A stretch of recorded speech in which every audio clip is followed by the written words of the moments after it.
నీ గవర్నమెంట్ జాగా వేలాది ఎకరాలు ఉంది, ఆడగట్టు. అంతెందుకు,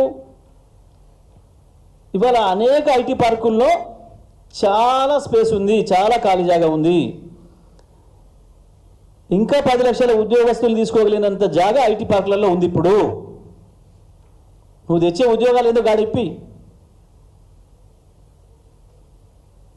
ప్రపంచాన్ని మోసం చేయడానికి, ప్రజల్ని మోసం చేయడానికి, విద్యార్థులను యువతను పక్కదారి పట్టించడానికి ఆడుతున్న డ్రామా తప్ప ఇది ఇంకొకటి కాదు.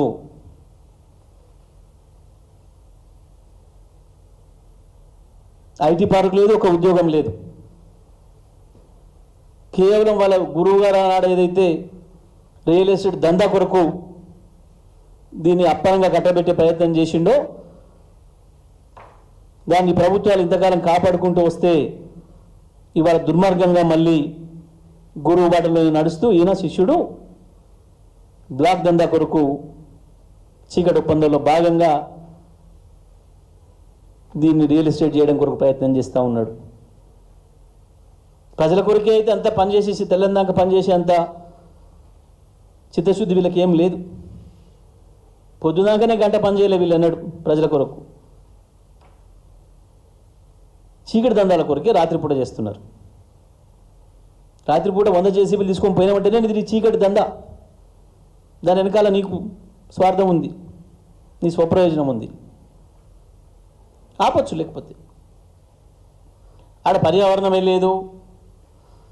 ఇగో ఈ పుస్తకం అంతా అదే పిల్లలు తయారు చేసినారు. ఎన్ని చూపిస్తున్నారు దీంట్లో.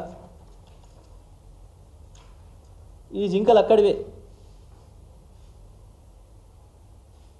వేలాది నెమళ్ళు తెల్లదాక అరుస్తున్నాయి. ఇగో ఈ చెరువు అక్కడిదే. ఇట్లాంటి చెరువులు 3 చెరువులు ఉన్నాయి. మరి పాపం హైడ్రా ఎక్కడ పోయిందో, రంగనాథ్ ఎక్కడ పోయిందో పాపం. ఇగో ఇది మొత్తం ఇందులో ఉన్న జీవరాశి మొత్తం అక్కడిదే ఫోటోలు. పిల్లలు అనేక రోజులు కష్టపడి తీసిండ్రు అవన్నీ ఓపికగా కూర్చొని. ఇంత సంతోషంగా ఒక ప్రపంచం అంతా వాళ్ళ ముందే ఉంది. ఈ పక్షి జాతి మొత్తం అక్కడిదే. ఇది వీళ్ళలాగా మూసీ ప్రాజెక్టు చూపించమన్నప్పుడు సింగపూర్లో అది దాన్ని డౌన్లోడ్ చేసి చూపించినట్టు చూపించలే పిల్లలు. ఇది మక్కి డౌన్లోడ్ చేసుకొచ్చి దాంట్లో తీసుకొచ్చి ఇది మా ప్రాజెక్ట్ అని చెప్పి చూపించిన బదులు చేయలేదు. అక్కడివే ఇవి ప్రత్యక్షంగా పిల్లలు తీసుకొచ్చినవి. ఇట్లా అనేక రకాలుగా. నిజమే,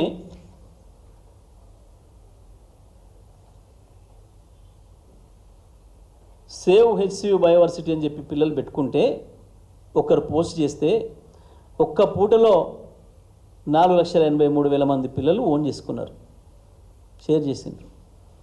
వీఆర్ ఆల్ విత్ యూ అని. ఒక్క పూటలో ఈ 5 లక్షల మంది కూడా పేడ్ బ్యాచేనా?